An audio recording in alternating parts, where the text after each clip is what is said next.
tourism having one of its best seasons ever. The AMP show is still a great day out. So why would I go to them for my banking? It all began here in Dunedin in 1998 when a group of artists started talking to the New Zealand Employment Service, now Work and Income, about the problems of registering as an artist for the unemployment benefit. Since 1991, when the Employment Contracts Act was passed declaring that to be a union you had to have a minimum of 1,000 members, it has been necessary for New Zealand Equity to merge with other unions.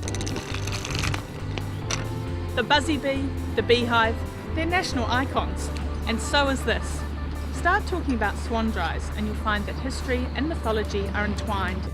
When I went to visit it, people said to me, "Oh, are you going to the White House?" In spite of all the talk of climate warming, winter can still pack some serious punches. There's at least one snowfall a year, but it's a summer safe property and is kept fully stocked 10 months of the year. But it's not good enough these days just to judge on what the animal looks like.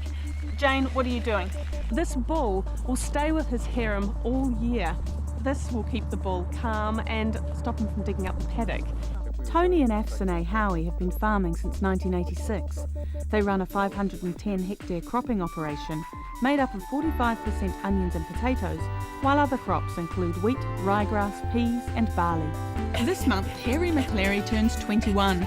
And Linley Dodd is working on the 16th book in the series. He arrived in New Zealand in 1939, and now, 41 years after he returned to Vienna, the City Gallery in Wellington is holding New Zealand's first retrospective of his work.